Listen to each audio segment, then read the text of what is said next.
Well, hi, everybody. Happy Monday to you. This is Heidi St. John. You have found me here at the intersection of faith and culture. This is the Off the Bench podcast. It's Mailbox Monday, and you guys have sent in, as usual, a ton of wonderful, great questions, and I'm going to spend the next 20 minutes or so answering them. Stick around. I think you're going to be encouraged.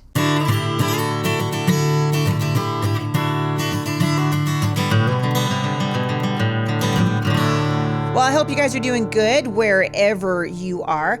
I want to say, I guess I want to start out the show today by just saying thank you to everybody who's listening, all those of you who are writing in to me at the show. We get dozens of questions every week, and it's just a joy to hear from you, to hear your feedback.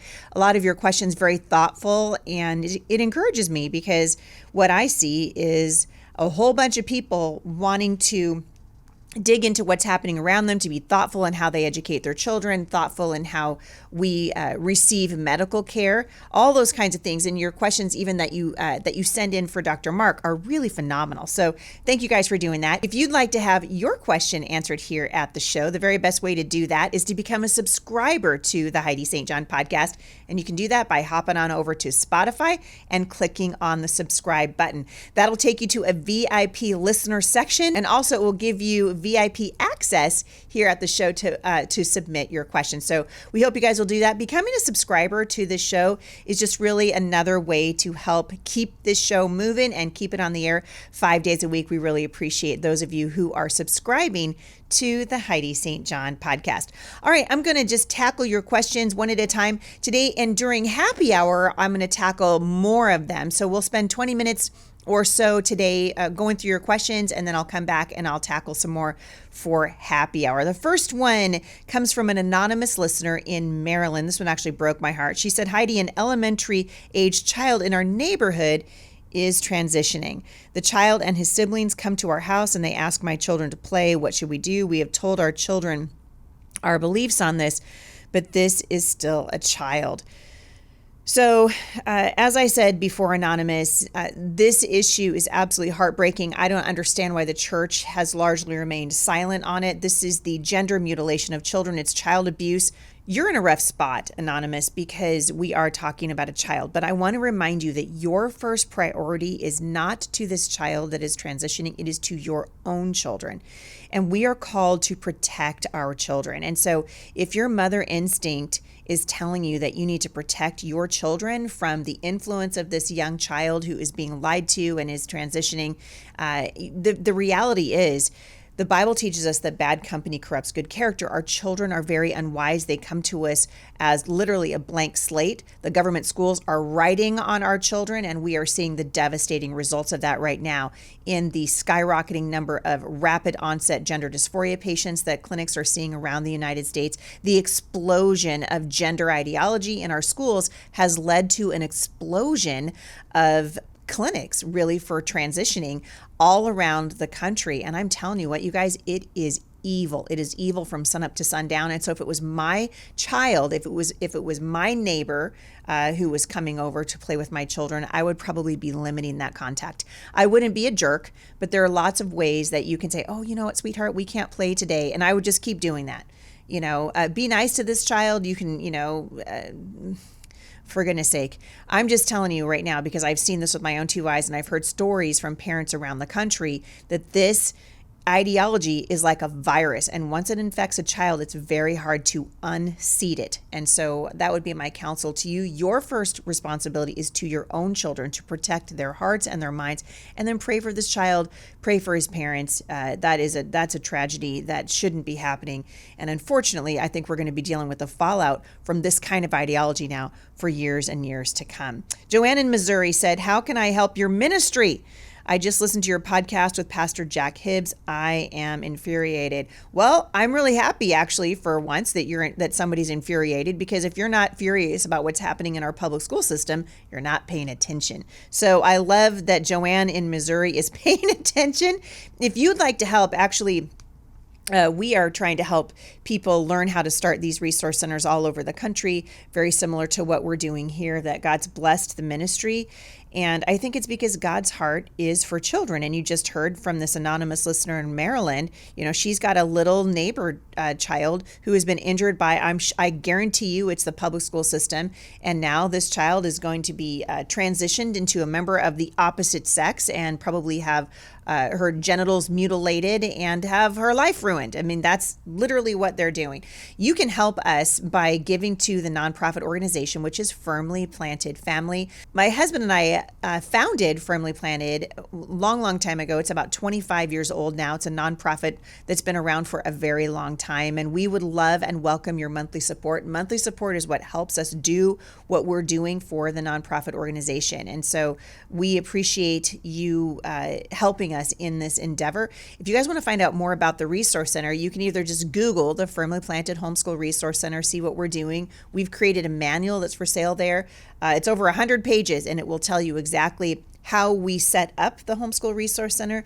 It talks about the business model and then the practical side of it, how we keep our children safe, how do we do background checks, all those kinds of things. All of that stuff is in that manual. So check it out at Firmly Planted and look up the Homeschool Resource Center. And more than anything, you guys, obviously the money is very important. It takes money. Right now we've got desks going in around here. We've got computers going in. We've got students coming and parents coming. We just had our very first orientation for this new year, and we had almost 400 people attend that, and we're going to do that 3 more times. And so, as you can imagine, there's a lot of students around here. It takes money to maintain a facility like this, and God's been very, very good to us. And this building and this ministry runs on the donations of people like you. So, Joanne, thank you for asking that question. I really do appreciate it. An anonymous listener in Alabama wrote in to say, what are your thoughts on Vivek Ramaswamey? He seems to be unclear on where he stands on religion, although he has strong convicting principles. How do Christians navigate these challenging topics? Well, first of all, I don't know a whole lot about Vivek Ramaswamey. I actually wasn't that impressed with his performance at the GOP debate the other day. He's not unclear where he stands on religion, however. Vivek is a devout Hindu, and I've heard him talk about his Hindu upbringing. He says that he believes wholeheartedly that America, however, was founded on Judeo-Christian values, and he has said that he will uphold those values.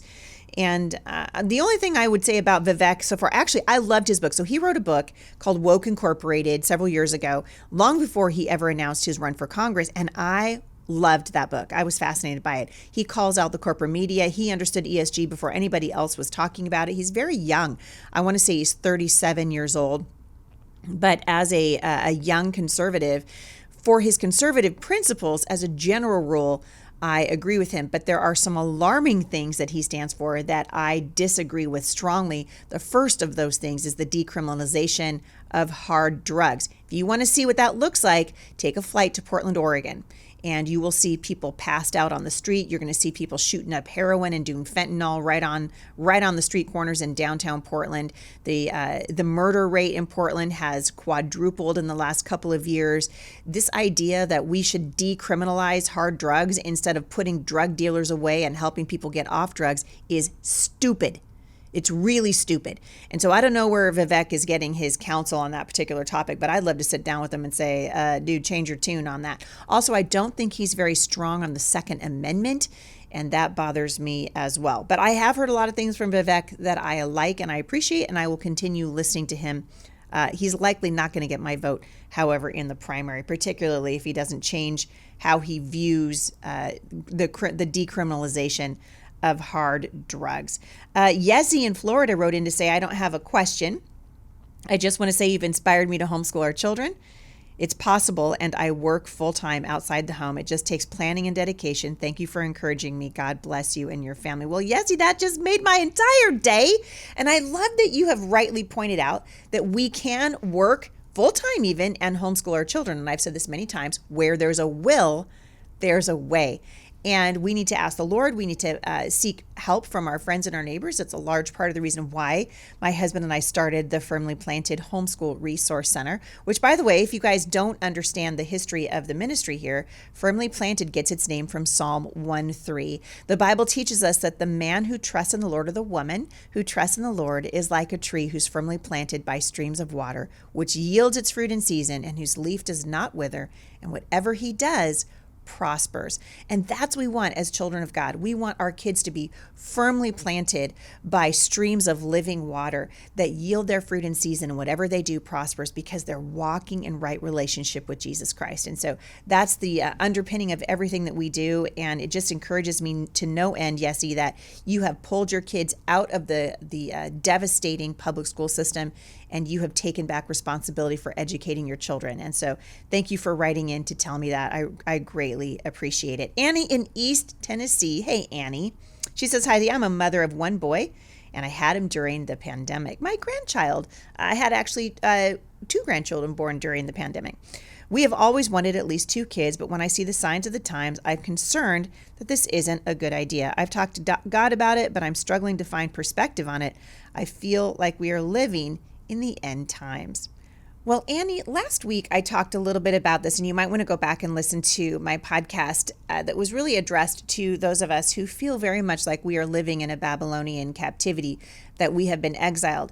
And I'm not trying to hurt anybody's feelings, but unless there is tremendous revival in the church, unless we start to see Christians running for and getting elected to positions of authority in this land, men and women of conscience, men and women of character, of moral character, I think we're in for some pretty rough sailing.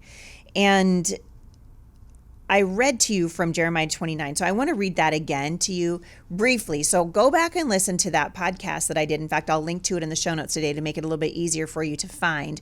But I was talking about the passage in Jeremiah 29 where God instructs the Israelites in exactly how they're supposed to behave, even though they are living in difficult times. This is what the Lord Almighty, the God of Israel, says.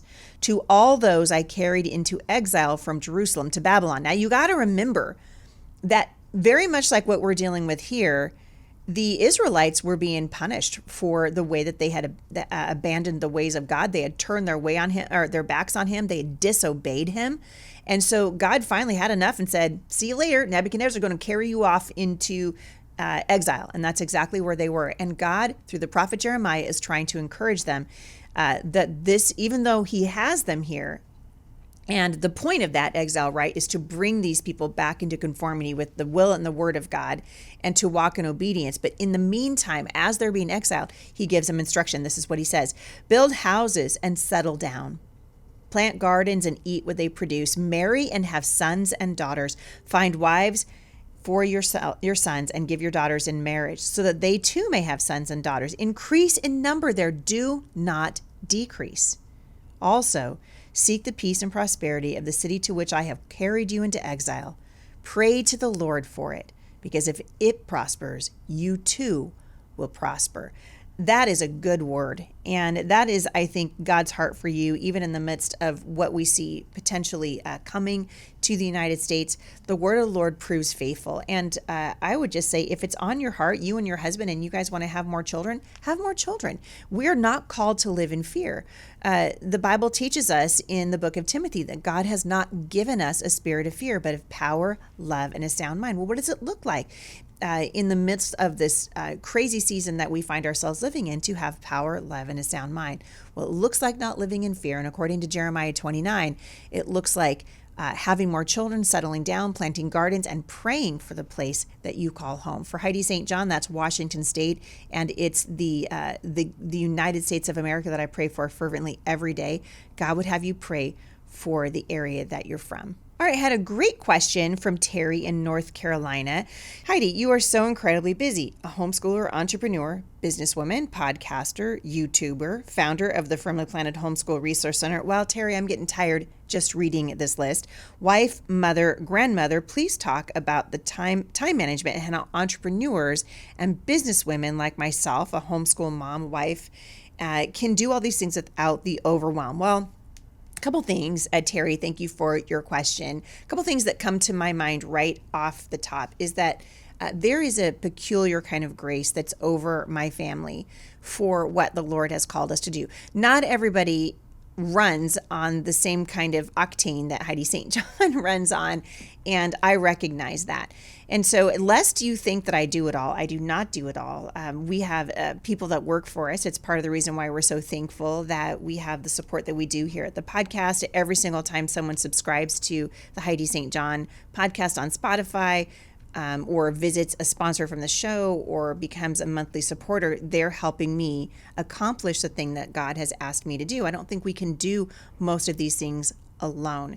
And so I was very early on in my blogging sort of, I put in air quotes, career, because I accidentally fell into writing. I accidentally fell into speaking. I was actually, how some women love to, knit or crochet or garden, to relieve stress, whatever. I like to write. And so I started a blog just for fun, just to sort of de-stress and do something I enjoyed at the end of the day.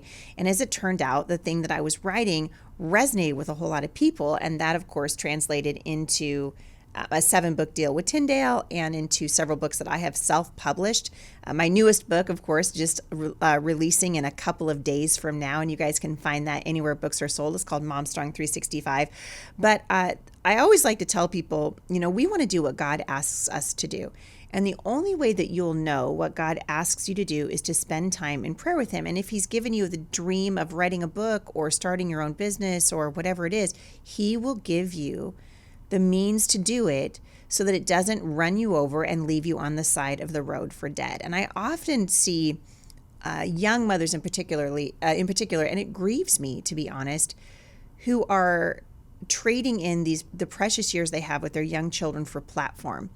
And platform is what's coveted in the culture right now. I don't believe it's necessarily honoring to God when we pursue. In fact, I know it's not, when we pursue platform over the direction that God maybe would want us to go.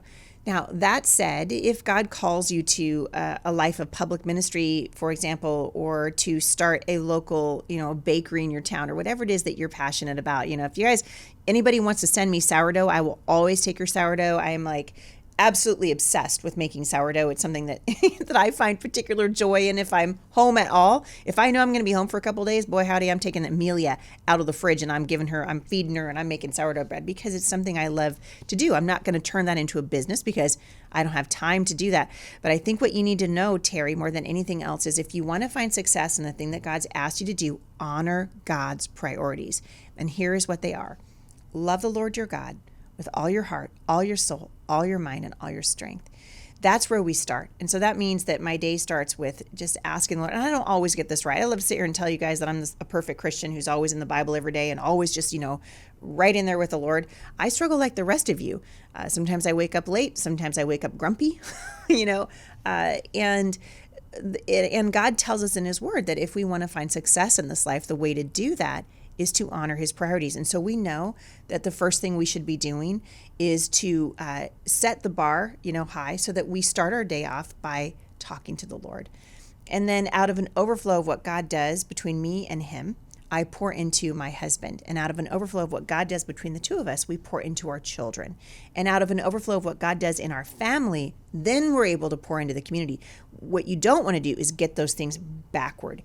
You don't want to pour into your business and then pour into your family. And often, that is why marriages fail. That is when we begin to see all manner of trouble come into our families, when we get our lives out of sync, when our priorities are not right. And so that, I think, is the most important thing, is to honor God's priorities and then check your motives. Check, Lord, why is it that I have this on my heart? Is this from you? Is it from me? Because we want to do what God wants us to do. We don't want to walk ahead of God, and we don't want to lag behind. We want to walk with Him. And so, Terry, that's my encouragement to you. And I appreciate you writing in. I've got a couple other questions I'm going to address for happy hour today. An anonymous listener in Texas is concerned about the problems in their youth ministry, so I'll be talking about that in happy hour. And also, we're going to be talking a little bit more about pastors that are still sending their kids to public school. I have some thoughts on that.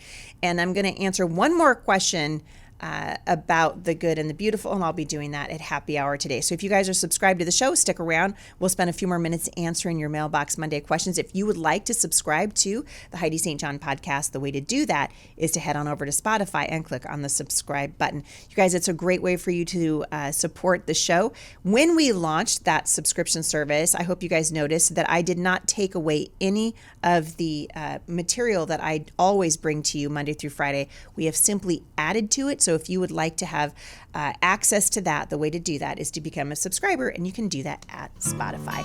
Thank you guys so much for listening. Thank you for leaving reviews for the show at iTunes and at Rumble and at YouTube. And I just want to say thank you from the bottom of my heart. We appreciate that. We're praying for you. Love your people well today. And I'll see you right back here again at the intersection of faith